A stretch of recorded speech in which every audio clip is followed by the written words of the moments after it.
First at 5. From the University of Florida, covering Gainesville, Ocala, and the University of Florida. This is WUFT News, First at 5. A tornado watch has been issued for all of North Central Florida. Good evening, I'm Lauren Letellier. And I'm Cameron Deegan. We now turn to the WRUF Weather Center where forecaster Shawnee Morris has the latest developments. Shawnee?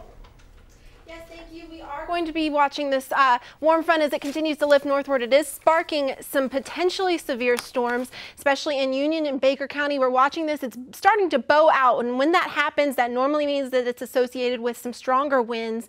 So if you're in this area in Union and Baker County, you should probably go ahead and tether down any loose items in your yard. This storm system, if we bring that back up, well, I guess we aren't going to bring it back up. We are going to see it continue to move toward the northeast at 40 miles per hour or so. East-northeast, I suppose. Glen St. Mary, you're in the line of this storm at 5:01 p.m.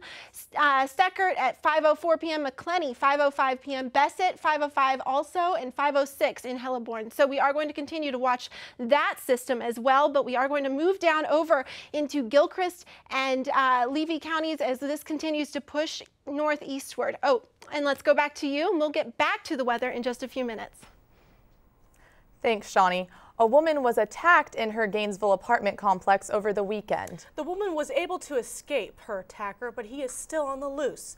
WUFT's Alex DeArmas is live in the newsroom with the details. Alex? That's right, Lauren. Detectives were on the scene today, and residents of the apartment complex tell me they're surprised this would happen there. It's very quiet, and I would say it's fairly safe. Dylan Richards lives at the Enclave in southwest Gainesville. He was surprised to hear that a woman was attacked here early Saturday morning. I wouldn't really expect it to happen here. It happened around 3:15 in the morning in Building D. The police report says the victim was leaving the Enclave with a friend. The victim's friend was already by the car when a black male approached her in the stairwell. He had a knife and demanded her belongings. Right after demanding the belongings, he actually had her turn around, bend over, and place her hands on the stairs going up to the 3rd floor. The victim violently resisted and was able to get away, but she did get a deep cut on her hand and lost a tooth. When her friend heard her screaming, she ran to see what was going on. When the female friend approached, he produced a handgun and pointed it at the friend of the victim. Both of them finally were able to retreat, get away. A man walking around the area identified as Roderick Pittman was arrested for loitering and prowling. He was carrying 2 condoms and a knife. He was then released when the victim couldn't identify him as the man who attacked her. The reason this case is so difficult is because I'm guessing due to the low light around the complex that neither the victim or the witnesses could positively identify that Pittman was the one who robbed them. Enclave residents are still concerned. I was just shocked that it happened here at the Enclave and that it was pretty close to my building. Tobias says the investigation is ongoing. Anyone with information can call detectives at 352-393-7660. You can also leave an anonymous tip by texting GPDFL plus your tip to 274-637. Live in the newsroom, Alex DeArmas, WUFT News. Tuesday marks the 1-year anniversary of the death of 17-year-old Sanford teen Trayvon Martin, fatally shot by neighborhood watchman George Zimmerman. We're now joined by WUFT's Mark Whiteman with more on how similar neighborhood watch groups have been impacted by the case since then. Well, Cameron, as you mentioned, it has been a year since Martin was killed. Last Friday, a state task force ruled the Stand Your Ground law, which Zimmerman has used as his primary defense, should not be overturned. Those standards for neighborhood watch groups should be more closely monitored. As the community reflects on his death, Martin's tale still stands as a cautionary one we can all learn from. I want them to feel safe, and right now they're on edge. Steve Garahan saw his fair share of illegal activity during 25 years in law enforcement. Retired now as an officer, a broad daylight burglary in his mostly retired Gulf community of Meadowbrook prompted Garahan to establish a neighborhood watch. Since the Martin shooting, however, these committees want to know what they should or shouldn't do, and ASO Crime Prevention Deputy Carrie Gallup is there to guide them. We really encourage people that your participation is just eyes and ears. We're not asking for people to approach things that are suspicious or people that are suspicious. We're not asking people to get directly involved. That's a law enforcement perspective, and it's also dangerous. Advice George Zimmerman received, but didn't heed in the moments before Martin's death. His defense, the Stand Your Ground law, led UF students to campaign today. I think there needs to be a full-on repeal. Honestly, what was determined, it allows for way too many loopholes. The same exact thing can happen again so easily. The fact is that it's still a law that has very loose, vague language that opens the door to really dangerous situations. And Garahan adds in Meadowbrook, his team will ignore Stand Your Ground. If somebody's breaking into somebody's house, you don't run over there and jump on the guy or whatever or confront them. You call 911 and get out of the way and let the police come in and do what they're supposed to do. Because we don't want a case like a Trayvon Martin happening in our neighborhood, and it's not going to happen in our neighborhood. Now, Carrie Gallup did add that in the past year, local neighborhood watches have spiked tremendously, but doesn't believe that directly correlates to the Trayvon Martin shooting. The Community Speak Out, hosted by the Students for a Democratic Society, will take place tomorrow evening at 6:30 p.m. in Bo Diddley Plaza. Mark Whiteman, WUFT News. The clock counting down to sequestration is ticking as we near the Friday deadline. The sequestration is a collection of budget cuts totaling $85 billion, which will automatically go into effect unless Congress moves to stop it. Today, the White House released a state-by-state breakdown of how far and wide the budget cut pain of the sequester could be felt. For Florida, the White House lists cuts of $85 million in education spending and more than $150 million in military spending. The GED will see major changes nationally in 2014, and area educators are preparing for the overhaul. WUFT's Joe Lankos has more on the story. General Education Development Certificate, or GED, could encounter new challenges when the new version of the test starts getting administered on January 1st, 2014. Next year's changes mark the first revision of the test since 2002. GED hopefuls must complete the current requirements by year's end, or they will face changes in the test price, format, and curriculum. The test will also shift from pen and paper to a computer-based format. Now you're adding another whole variable in the test-taking mechanism, and that is how do they get enough experience on the computer in order to reduce the effect of that variable of not knowing how to work around a computer. The goal of revamping the GED is to align the test with today's increasingly demanding high school courses. The GED is getting more challenging as well. The logic being that we want everyone to raise their game so they're more competitive in the global marketplace and that they can pursue perhaps a more fruitful career. Volunteers to read out loud? GED prep classes are offered by the Alachua County School District, Gainesville Community Ministry, Gainesville Job Corps Center, and Santa Fe College. Educators at these locations have begun changing their teaching methods to ensure the success of those taking the GED before and after the upcoming revision. Joe Lankos, WUFT News. The GED testing service says around 700,000 people take the exam every year in the United States. Gainesville is known as a cycling town, attracting cyclists pro and amateur to the area. Pretty much everyone can ride a bike. We'll tell you about one inspiring biker who made a stop in Gainesville to spread a message of hope among fellow cyclists. And glitz, glam, and the red carpet. Our very own Ricky Albritton will be here to give us her review of last night's Academy Awards. And the Gators men's basketball team finally got the revenge this weekend against SEC foe, the Arkansas Razorbacks. That story and others coming up in sports. Stay with us.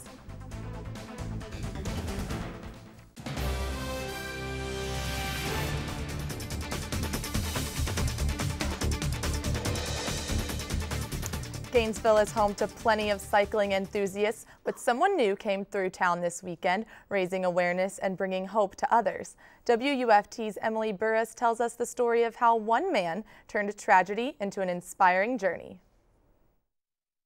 For a long time, I told myself the lie that Guys in wheelchairs can't do stuff like this. Rich Dixon never thought he'd become a cyclist. If someone would have told me then that I would be here doing this, I would have said they were crazy. A fall while hanging Christmas lights left him paralyzed from the chest down over a decade ago. But today, Dixon chooses to focus on his abilities, including his ability to inspire. And it truly is an inspirational story for me every day, too, to see him accomplishing his big dream, and I'm grateful I can be part of it. With wife Becky and service dog Monty following in their trailer, Dixon has logged more than 30,000 miles hand cycling around the country. He's raising awareness for Convoy of Hope, an organization working to feed impoverished children around the world. I'm tired or I come to a tough hill. I think about kids that don't have enough to eat, and I say, I can do this. Dixon's travels began in 2011 when he successfully hand-cycled along the Mississippi River. Now, he's working around the state of Florida. Dixon began his journey in Jacksonville, traveling as far south as the Everglades, on everything from Florida trails to busy roads. Now here in north central Florida, he's nearing the end of his journey with more than 760 miles logged so far. We've met great people, we've seen incredible scenery, seen my first wild alligator. Along the way, he hosts public speaking events and pushes the limits of possible. Don't define yourself by what you can't do. Look in the mirror and see all the things you can do, all the things you can contribute, and let those things define you. Emily Burris, WUFT News. Our entertainment anchor, Ricky Albritton, joins us now. Hey, girls. Ricky, with the Oscars last night and with a Grammy Award-winning artist in Gainesville tonight, we have a lot to cover. Yes, we do. Lauren, let's get to it. It was an entertainment-packed weekend after last night's Oscars. Argo took home the biggest award of all, the Academy Award for Best Picture. It was 15 years ago when Ben Affleck won his first Oscar. Last night, in his emotional acceptance speech, he said he never thought he would be back. Good for Ben. Other Oscars of the night went to Daniel Day-Lewis for Best Actor in Lincoln. Best Supporting Actor went to Christoph Waltz for his role in Django Unchained. Jennifer Lawrence won Best Actress for her lead in Silver Linings Playbook. And Anne Hathaway had been a favorite all season for Best Supporting Actress, so it was no surprise when she took home that award. And what good would a wrap-up be of the Oscars without mentioning celebrity gossip? People today are talking about Jennifer Lawrence taking a tumble as she went to accept her Oscar. And Anne Hathaway's pink Prada gown, she's beautiful. And while Jennifer Aniston did look dashing in her red Valentino gown today, rumor has it she might be pregnant. She would be a great mom. I hope so. And for your local entertainment, rapper Kendrick Lamar will perform at the O'Connell Center tonight. Joining him will be Grammy Award winner and R&B singer Melanie Fiona. Today, we went around campus to see who's excited. I haven't been to a concert in a really long time, so just the overall concert atmosphere, like the lights and just the music and just everything about it. I'm just really excited. I can't even remember the last time I went to one, so the fact that it's Kendrick just kind of adds even more boost to it. I want to go to Kendrick Lamar concert because he's actually one of my favorite artists out right now. I just like his music so much because I feel like he speaks to all kinds of people. The event is hosted by student government as a part of U.S. Black History Month celebrations. And the show starts at 7:30 tonight. Great segment, Ricky. Thank you so much. Let's go straight to Shawnee Morris in our WRUF studios to get a check on the severe weather. Shawnee? Thank you. We are watching that cell that I talked about earlier in Baker and Union County. It is starting to form a bow echo, which is indicative of wind damage there. So if you are in those areas, continue to hunker down, as well as we're watching this cell that's moving into Alachua County currently. We are going to have more on that with Don Bartolomucci after the break. He is going to be showing us where this cell is going, as well as what we're going to expect tomorrow morning. Back to you.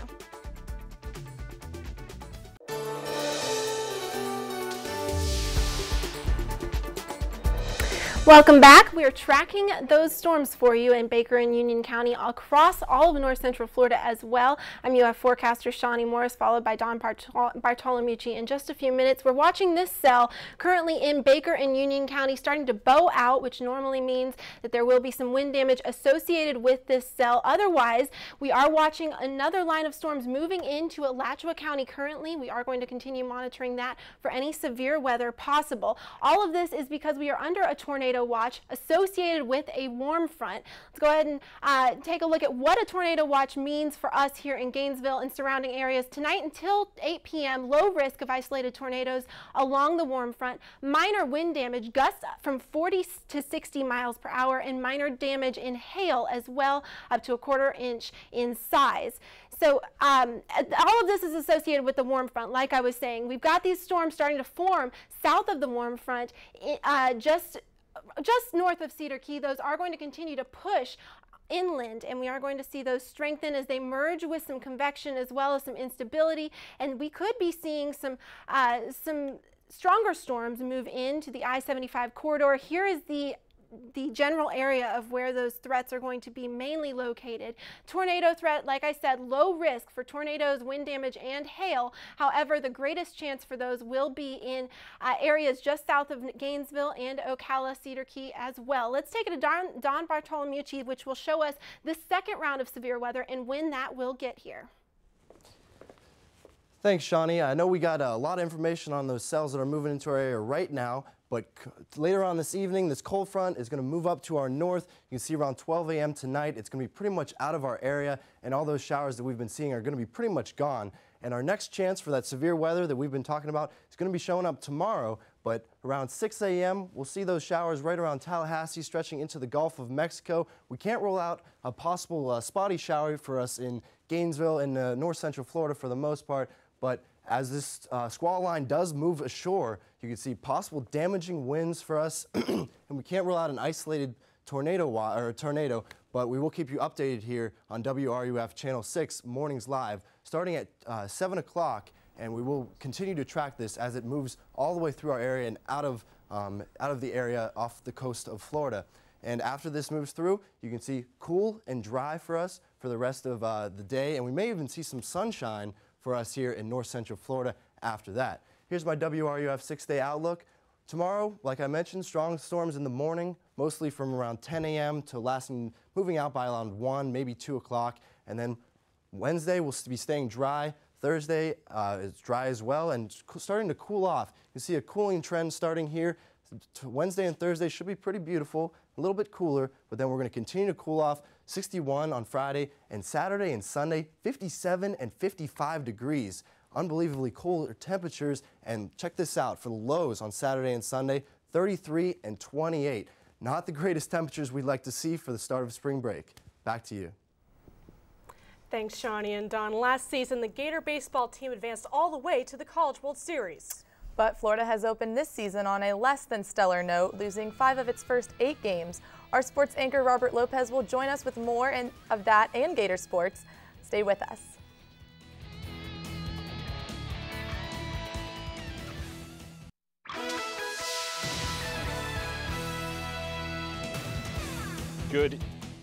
Good evening. I'm Robert Lopez here with your tour of the sports world. The Florida men's basketball team looked to get revenge on Arkansas this past weekend after being blown out by the Razorbacks in Fayetteville 3 weeks ago. Florida avenged its loss to the Hogs, picking up a 71-54 win Saturday night. The Gators were led by the man-child Patrick Young. Young tallied 14 points and 7 boards. However, the win came with a price as Gator freshman guard Michael Frazier was sidelined with a concussion. Frazier is trying to get back on the court as soon as possible. He's probably going to get back to at least doing some exercise, if not today, tomorrow. Him being back for Saturday's game is probably still up in the air. I think they have to see how he responds. Next, Florida heads to Knoxville to take on the Tennessee Volunteers tomorrow night. The Vols are coming off a 4-overtime win over Texas A&M and have won 5 straight overall. The men's hoops team wasn't the only Gator squad in action in the O-Dome over the weekend. The top-ranked Florida gymnastics team hosted its final regular SEC season match against 23rd-ranked Kentucky. The Gators edged the Wildcats by 9/10 of a point to improve to 7-1 on the year. While Florida did pick up the win, the team struggled a bit on the beam as it was forced to count a fall toward its overall score. However, the team was very impressive on vault as 3 Gators posted their best scores of their college careers. The Gators will take the floor in the O'Connell Center again on Friday when they host Minnesota at 7. The weekend wasn't nearly as successful for the Florida baseball team as it was swept at home by Florida Gulf Coast. The Gator pitching staff continued to struggle, giving up 23 runs in the 3-game series against FGCU, but the offense didn't play too well either, scoring only 9 runs throughout the weekend, leaving runners in scoring position more than a few times. Florida will try to end its 3-game skid tomorrow when it hosts North Florida at the MAC. But on a brighter note, the Florida lacrosse team continued its hot start to the season, improving to 6-0 with a 17-7 win over Albany. Gator midfielder Shannon Gilroy led the way for Florida. The sophomore recorded a career-high 5 goals against the Great Danes and set a UF single-game record with 8 draw controls. Next up for Florida is a huge game against Syracuse in Miami. The Gators lost to the Orange twice last year, including a 14-13 overtime loss in last year's Final Four. The Gator Pep Band was on hand for more than just the basketball game this weekend. It was also playing at perhaps the biggest Gator women's tennis match of the year against rival Stanford. The match featured last year's national championship participants. Florida pulled out the win in last year's final and was able to do the same this weekend in a 4-2 victory. However, things weren't so good for the men's team, which dropped its 4th consecutive match, losing to Baylor 4-3 at home. Both teams will be in action later this week when the women head to Missouri on Friday and the men host Texas on Sunday.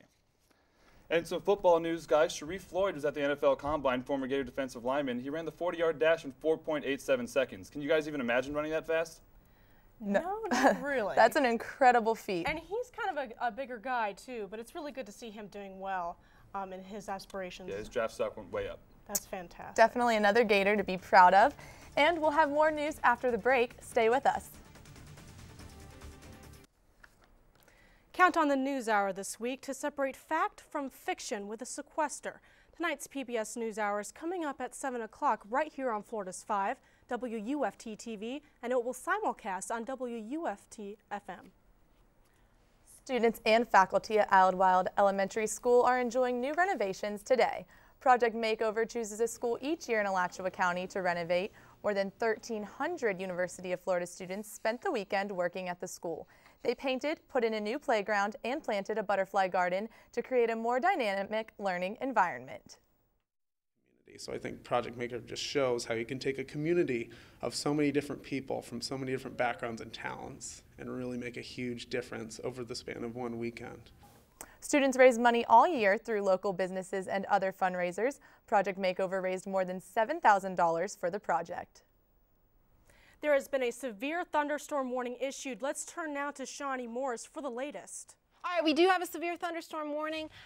Let's see, that is part of Clay and Bradford County. That severe thunderstorm warning is part of that bow echo that I was talking about earlier in the show. This means that we can see winds in excess of 60 miles per hour associated with this cell, and it is moving east at 30 miles per hour. It's going to continue to push toward Jacksonville and Orange Park. We're watching it closely here on WRUF, and we are going to be seeing this cell continue to push eastward, affecting these counties. If you are in this area, in this warning area, you're going to be needing to probably tether down any loose items in your yard, as this system will continue to bring winds, stronger winds into your area. Baldwin, 5:30 p.m. Otis, 5:37 p.m., 5:38 p.m. in Mandeville, I should say. Middleburg by 5:41. So this system is going to continue, the cell, I should say, is continuing to move quite fast. Let's take it back to you.